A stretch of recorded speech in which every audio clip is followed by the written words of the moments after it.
Hello, welcome back to my channel. I am Angel Ticletus and I vlog about life, faith, and all the good things of life for now, of course. And today I'm going to talk about how not to be a troublesome tenant. Okay, so in this our country, Nigeria, most people living here are tenants. And of course, by doing this video, I pray that by the next time, this time next year, you will be a house owner and not just a tenant. But while you're living in someone's house, allow me to give you some of these tips. They can be very helpful. The very first thing to do is be prompt to pay your service charges. Okay? So please don't be a Christian kabashing in tongue and you cannot pay your light bills. You're always the last to pay light bills. You're always the last to pay rent. You're always the last to do, in fact, anything payable. If they're talking about sanitation in your environment, you don't do anything. In fact, all that is not good. So please, if you're living in a house and you need to pray rather to pay the rent, that's lack of wisdom, because you have 12 months to prepare for a rent. 12 months. So let's assume you're earning 1,200 and you're able to know that, okay, I'm living in an apartment, I need to save some money. If you save that money consistently every week and at the end of every month, of course, this is if you're living in a house that is your level. Because if you're living in a house that the amount you earn in a year can't even pay your rent, then you're living in a place that is higher than you. You need to relocate. You don't pay rent by faith. Okay? So if that's the case, please relocate. Now I'm talking about those that are living in houses they can pay, and at the end of the day you can't. No, please. Save up and pay your rent on time. Don't owe your landlord. Refuse to be troublesome. Pay your light bills. These are things you need to do. Next thing I will talk about is being considerate. It's important that you're considerate. Someone built the house, the sockets are in order, the light bulbs are working, everything in the house is working, and you just living there in 6 months, everything is bad. Sockets are no longer working, the light bulbs are dead and you can't even change them. The toilet is messed up, as in the water is not working, or even your tap in your bathroom is discharging water without control and you can't change it.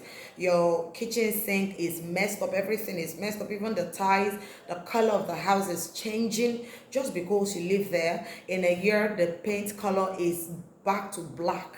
Hello, be considerate, because if that is your house, you treat it well. Teach your children not to stain the walls. Teach your children, if your children are still very little, take them to the bathroom and take care of them. Don't just tell them to turn on the water, turn it off, and they are wasting water and everything. You're not being very considerate. Please try to be considerate wherever you're working. Change your sockets in your house. Work on anything that is bad. And before you leave that place, keep the house in perfect condition. Another thing you need to do, being considerate, is if you have little children, please guide your children to play in your house. Don't send them outside and the whole compound is littered and you come out shouting, are they not children? Will I not guide them? Must I be forcing them not to play auntie? If everybody releases their child like that to play around and mess up the whole compound, I don't think you want to stay there. If you wake up and your doorpost is littered with all sorts of biscuits and this thing is something that is done on a daily basis, you won't be happy.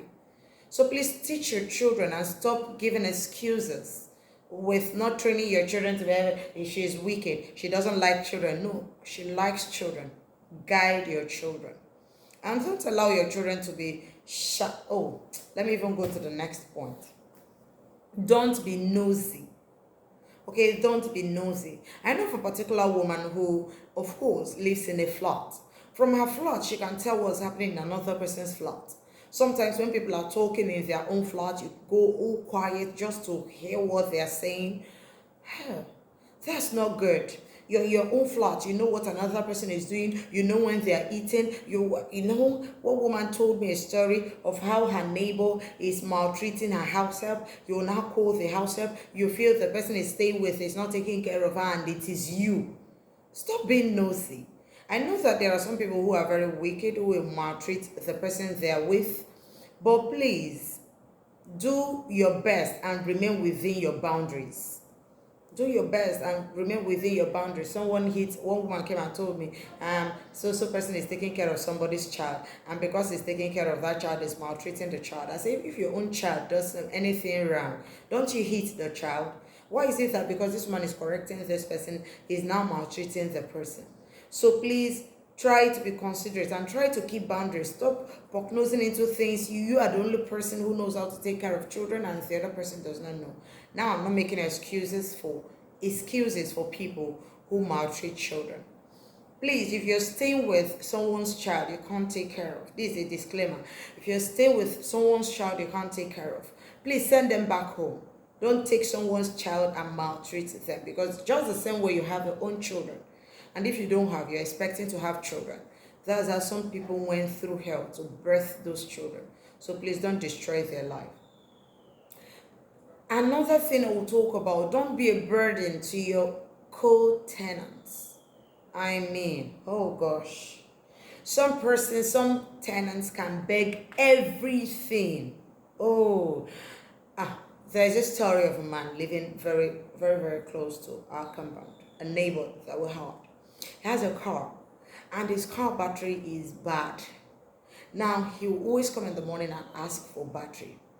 We gave this man battery the first time, second time, for 1 week, for 3 weeks, for a month. We kept giving batteries, and this man never thought it was necessary to work on his battery. Every morning he will come knocking on your door. Every evening, every afternoon he will come knocking, please give me your battery. Do you know the very funny thing?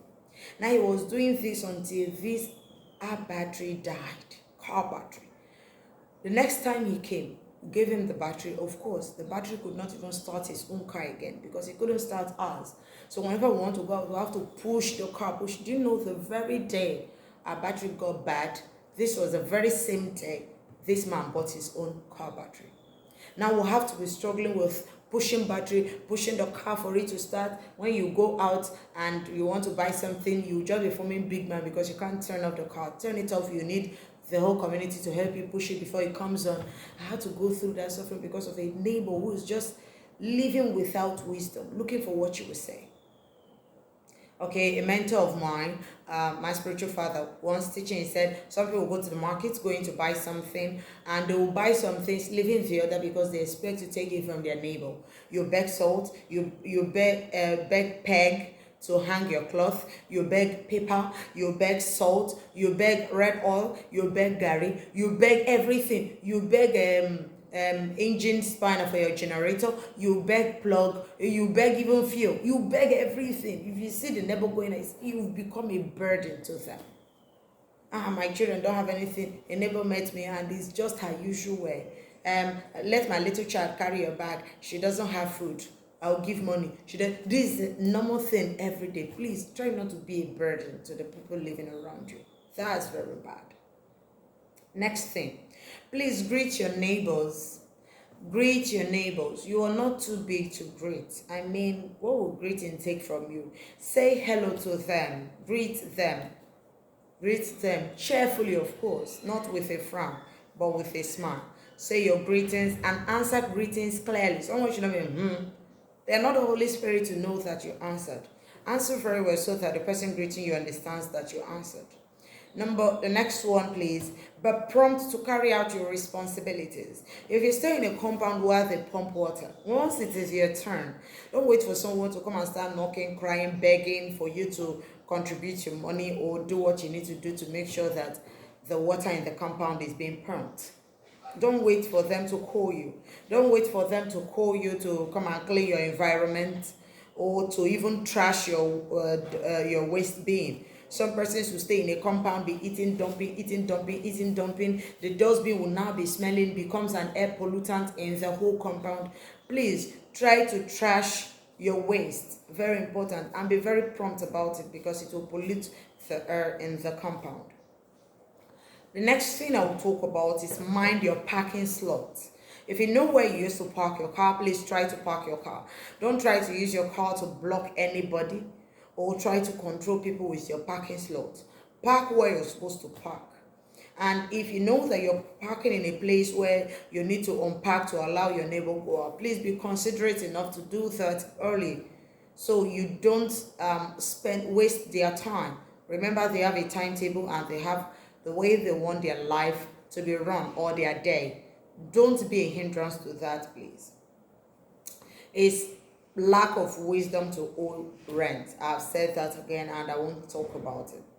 So please cook, be considerate, do all these things. And the last one I will talk about, if you're a landlord, if you're a landlord watching this video, provide the basic things your compound needs, like a generator to pump water in the compound. Provide the basic things they need. Don't bother your tenants with, some of them came to your compound with, I pass my neighbor generator. How can they even use I pass my neighbor generator to pump water? And you get small there. For you to put small, don't you think they need something to pump it with? Telling them to buy fuel is different from asking them to go and hire a generator to pump water and also buy fuel to pump water. So please do what is basic. Don't be a troublesome neighbor. Allow people living around you to breathe fresh air. Don't be troublesome. Stop poke-nosing into other people's affairs. And mind your business in any compound you find yourself. I'm your girl, Angel Take Letters. I tell you the truth always. I owe you the truth. And if you like this content, please share. You may be helping someone. I shared a video and one of my bosses called me and said, Angel, the video on how to be a visitor. He said, I sent it to all my family members because you helped me. You said exactly what I wanted to say, but I couldn't say it to them. So you see, sharing this video, you'll be helping someone out there. Let's share and keep the community going. Opoji love. I love you. Love bigger than big.